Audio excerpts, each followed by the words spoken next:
Bonjour à tous, bienvenue. Je suis très heureuse de vous voir ici parce qu'on a beaucoup parlé d'IA. On va remettre un petit peu d'humain dans le web. Ça fera peut-être pas de mal. Oh, bah, ça va trop vite. Je ne sais pas si...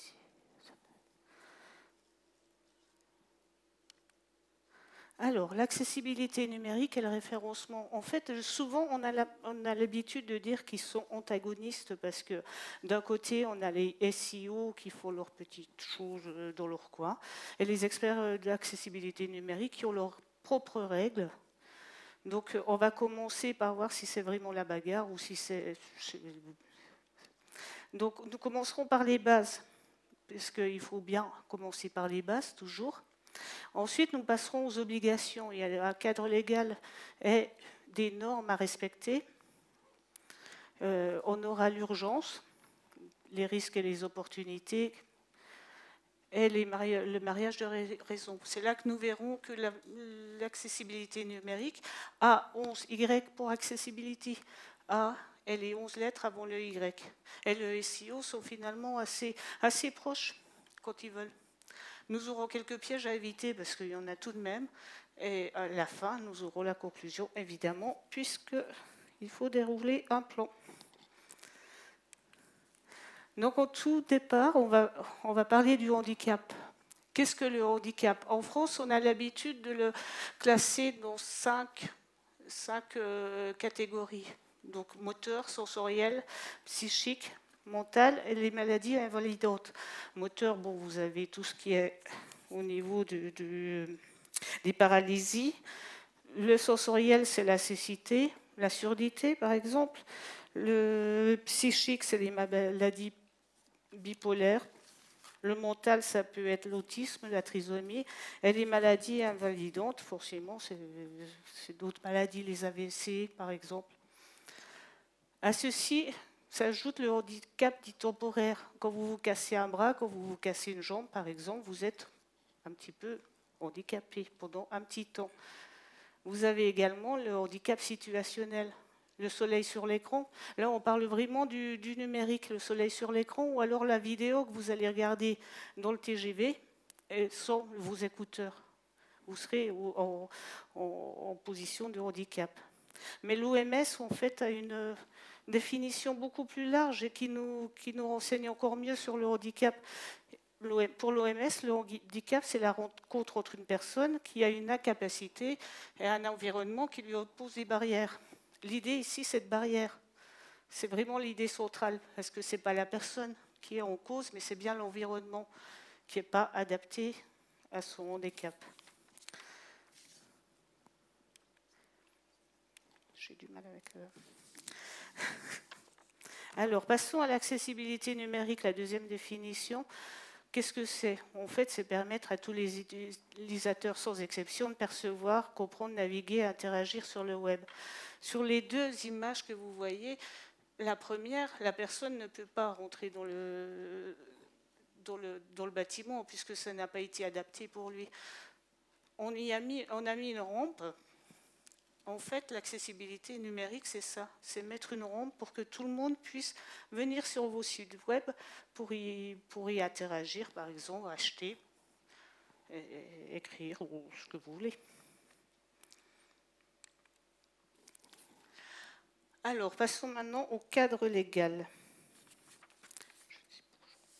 Le cadre légal, alors au départ, on pourrait dire que c'est une pyramide. Au départ, nous avons les WCAG au niveau mondial, qui sont les règles qui régissent l'accessibilité des sites web, en fait. Des WCAG sont venus le RGA, le référentiel général d'amélioration de l'accessibilité. Il y a 13 thématiques, sauf 6 critères. Donc, ces 13 thématiques, ces 6 critères permettent d'auditer vos sites. Et c'est avec le RGAA que les auditeurs experts vous disent si votre site est conforme ou s'il n'est pas conforme. La réglementation, en 2005, c'est le secteur public qui a été, avec la loi sur le handicap, normalement, tous les sites publics devraient être accessibles aujourd'hui. C'est loin d'être le cas, mais ça, normalement.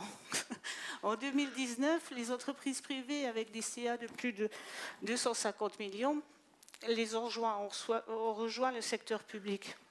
Et c'est pareil, il devrait être accessible, on est loin de... Bref. Et depuis le 29 juin 2025, le AA, donc la directive européenne, qui a été transcrite dans le droit français et qui est mise en place dans d'autres pays européens aussi. Alors le AA, parce que c'est finalement ce qui nous intéresse le plus, qu'est-ce que c'est? Êtes-vous concerné? Oui, si vous faites partie de tous ces secteurs. Les seules exemptions, c'est pour les micro-entreprises, moins de 10 salariés et 2 millions de CA. Alors j'insiste sur le « et », parce que certains auditeurs experts d'accessibilité disent que c'est « ou », d'autres disent que c'est « e ». C'est pas la même chose en fait. Parce que si vous mettez par exemple 10 salariés ou 2 millions de CA, ça veut dire que si vous avez moins de 10 salariés et plus de 2 millions de CA, vous n'êtes pas concerné.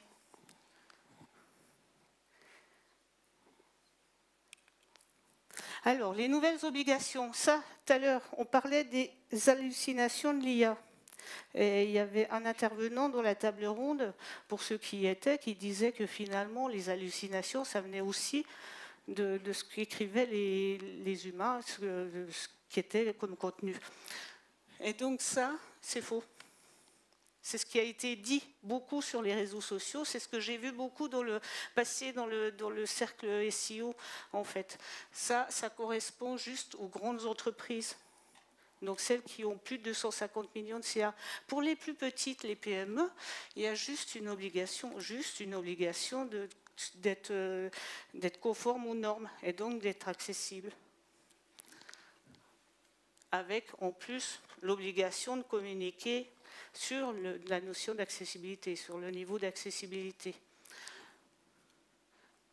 Ça, vous pouvez le faire dans les conditions générales de vente, en fait, ou bien dans le footer, comme il faudra évidemment faire un audit de conformité. Alors, l'urgence, combien ça coûte d'être inaccessible? D'habitude, on dit le contraire. Combien ça coûte d'être accessible? Alors, combien ça coûte d'être accessible? C'est simple, c'est 5 à 10% au départ du projet. De mettre un site accessible, ça vous coûtera 5 à 10% du projet, pas plus. Mais combien ça coûte d'être inaccessible? Les personnes handicapées en France, c'est 14,5 millions de personnes, selon l'adresse. Les chiffres diffèrent, en fait. C'est entre 12 et 20 millions. C'est une personne sur 5 qui est en situation de handicap en France, sans compter tous ceux qui sont en situation de handicap situationnel ou en situation de handicap temporaire.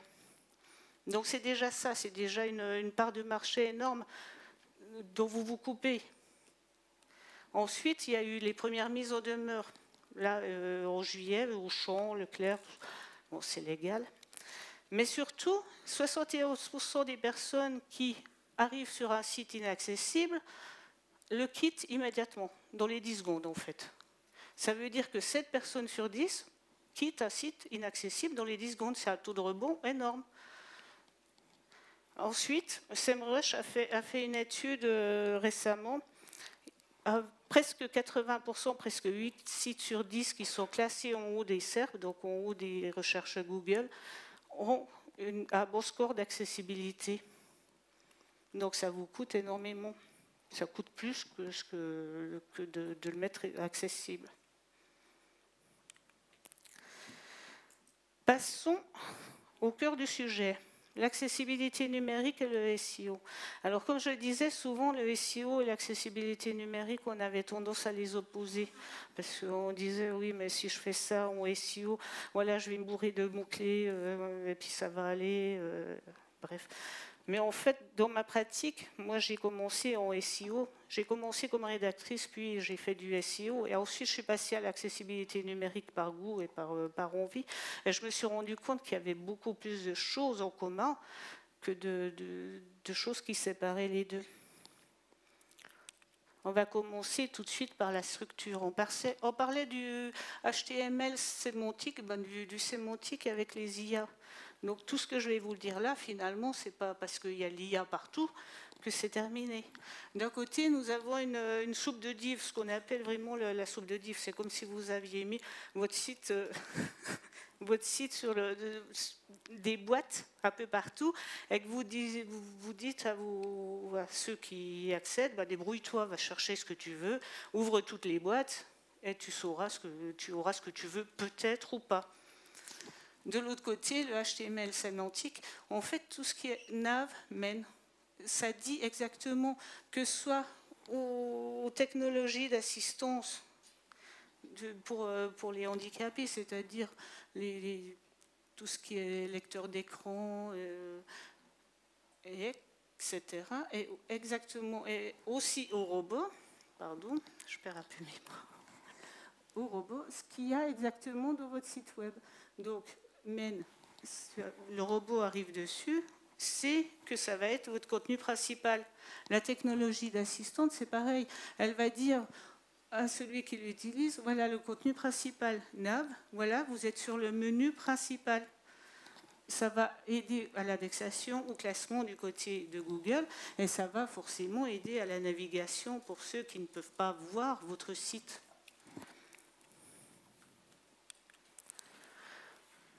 Nous continuons dans le sémantique. Finalement, il y a beaucoup de choses en sémantique qui permet de rejoindre l'accessibilité numérique et le SEO. Donc pour les titles, pour les titres de page, tout simplement, quand le lecteur d'écran arrive sur la page, il va lire en premier le titre d'écran. C'est pour ceux qui ne savent pas, c'est ce qui est dans la barre d'adresse en haut. Et donc, la personne qui utilise le lecteur d'écran va tout de suite savoir si elle est bien sur la bonne page, sur celle qu'elle espérait atteindre. Et c'est pareil pour Google. Pour Google, c'est encore pire, parce que pour Google, finalement, c'est le petit lien bleu qui va vous mettre dans la recherche. C'est le lien qui va permettre aux personnes de cliquer dessus, de venir sur votre site. Donc c'est extrêmement important de le mettre, de faire un titre très compréhensible, pas bourré de mots-clés, mais qui représente bien ce que vous avez mis dans votre page. Ça aidera l'indexation, ça aidera exactement le taux de clic, donc, aussi le taux de clic, et ça permettra de comprendre et la navigation pour les personnes en situation de handicap. Les titres, c'est un petit peu moins titre HN, c'est un petit peu moins important pour Google, mais au niveau de la rédaction, moi je sais que j'écris depuis quelques années déjà. C'est une chose qui nous permet de structurer l'information. Vraiment, c'est la première chose qu'on écrit. Généralement, quand on est rédacteur, rédactrice, c'est la première chose qu'on fait, on écrit les titres. Et ensuite, on rédige tout ce qui est entre. Et donc, ça permet, l'information est bien structurée. Vous savez où vous allez. La personne qui a un lecteur d'écran peut sauter de titre en titre pour aller juste au contenu qui l'intéresse.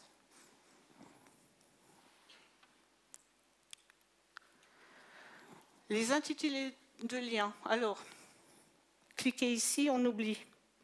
Venez voir là, c'est pareil. Si on vous dit, si vous êtes dans la rue et qu'on vous dit tournez par là, allez par là, vous n'arriverez jamais à votre destination. C'est exactement pareil pour que ce soit les robots ou que ce soit pour les personnes qui utilisent des lecteurs d'écran et autres. J'ai pris un exemple avec les aveugles de France parce qu'il y a aussi le lien en fait image qui est souvent oublié. Tous les liens doivent être explicites, c'est-à-dire qu'ils doivent dire, que ce soit aux robots ou aux utilisateurs, où il va atterrir.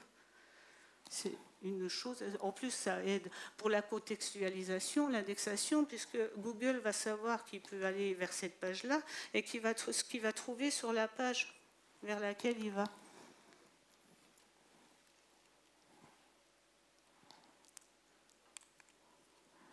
Le plan du site. Alors, normalement, dans le RGA, il faut au moins deux systèmes de navigation. Dans le plan du site, ça permet exactement la même chose que les liens, par exemple, ou les titres. Ça permet de naviguer et ça permet en plus de faire une cartographie de votre site. Que ce soit Google ou pour les personnes en situation de handicap, ils sauront ce qu'il y a sur votre site, où aller pour chercher les serres de balcon, les serres de tunnel. Alors, la page plan du site doit être pertinente et accessible. J'insiste parce que souvent on la cherche au fond, elle n'y est pas toujours, ou alors le lien est offusqué, on y reviendra. donc je sais plus. Donc, et c'est aussi un excellent signal UX. Google sait que vous voulez du bien à vos utilisateurs. C'est tout, c'est simple. Les images informatives, parfaitement décrites. Il est très beau ce capybara. Donc des images informatives parfaitement décrites. J'ai mis entre parenthèses parfaitement parce qu'en SEO, on a l'habitude de mettre le mot-clé. C'est ce qui se dit beaucoup en fait. Vous allez mettre le mot-clé au début, vous allez mettre aussi vos autres mots-clés après, et vous finissez avec une soupe comme la soupe de Dive, mais là une soupe de mots-clés sur une image qui ne décrit absolument rien. Alors que finalement, l'image, imaginez ne pas la voir. Si je vous l'enlève, vous ne saurez pas que c'est un capybara. C'est exactement ce qui se passe pour les personnes en situation de handicap. Si je vous dis finalement, ça c'est, je sais pas, un cochon. Vous ne saurez pas que c'est... Voilà. Donc, vous décrivez l'image porteuse d'information. Ça permet la compréhension pour les personnes en situation de handicap, mais aussi pour les robots.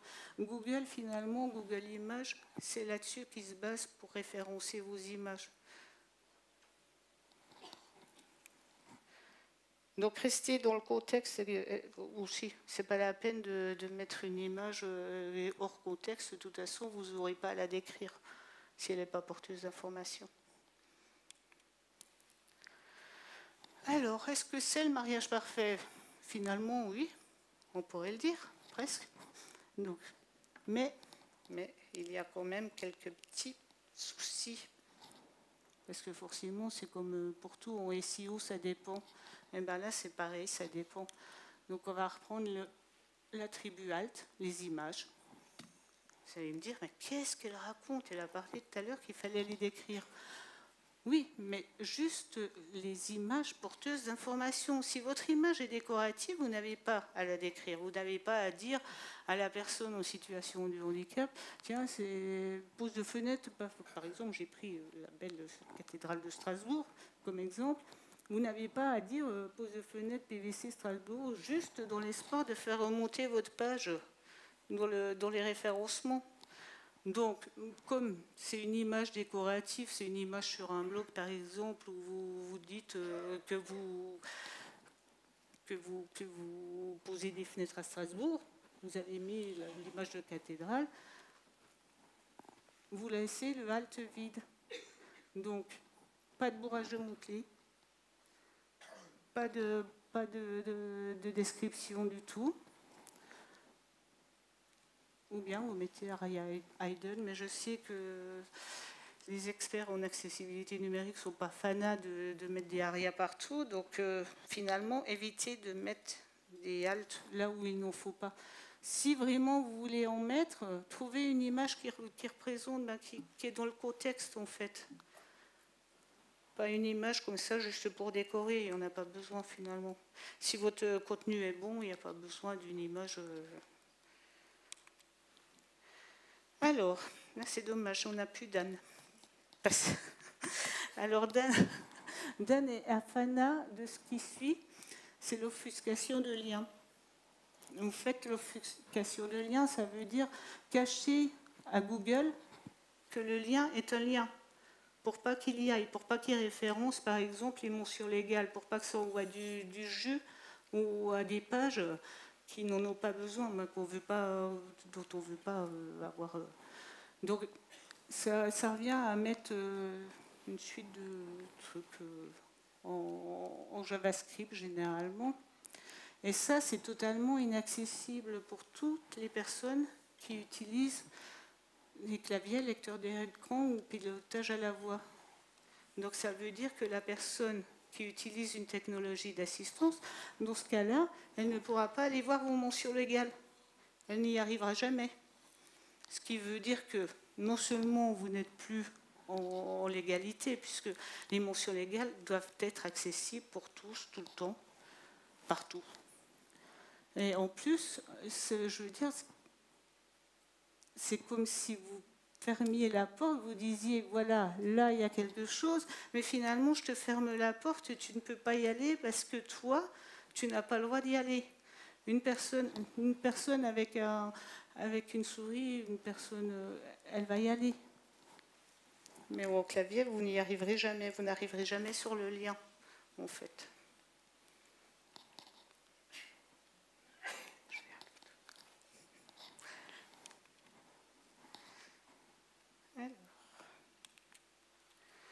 J'arrive déjà à la conclusion, je suis allée un petit peu vite. J'étais pressée d'arrêter. Donc, la conclusion, en fait, l'accessibilité, c'est plus une option aujourd'hui, c'est une obligation légale, c'est moral aussi, finalement, et c'est une opportunité business. Pourquoi c'est moral? Parce que si vous aviez, par exemple, un commerce dans une rue très fréquentée de Strasbourg, ça ne vous viendrait pas à l'idée de refuser une personne sur 5. Ça ne vous viendrait pas à l'idée non plus de dire à une personne sur 5, vous pouvez rentrer, mais vous ne pouvez pas payer ce que vous avez trouvé dans les rayons. Et c'est ce qui arrive lorsque le site est inaccessible. La majorité des bonnes pratiques d'accessibilité, ça offre des bénéfices directs en matière de référencement, parce que Google, finalement, ce qu'il veut, c'est un site clair. C'est exactement un site qui est accessible. L'UX, c'est très important. Et ça ne va pas changer avec l'IA, il ne faut pas croire, parce que j'ai entendu tout à l'heure que finalement, la recherche Google, ça restait quand même très important. C'est 90% encore. Il y a moins de clics, mais il y a encore beaucoup de personnes qui vont sur les sites. Donc finalement, il n'y a aucune raison de faire des pratiques comme l'offuscation de liens ou bien de mettre des haltes là où il n'en faut pas. Il y a des autres pratiques qui ne sont pas bonnes, mais ce n'est pas forcément SEO. Pour finalement vous couper d'une partie de votre public. Et puis dans le doute, vous pensez toujours utilisateur parce que c'est le premier. C'est comme pour tout, quand vous faites du SEO, finalement, vous pensez utilisateur. Donc pourquoi changer là? Pourquoi? C'est simple. Et voilà. Merci. Alors, c'était ma première conférence, donc j'étais un petit peu... Je le dis tout de suite. Merci bien.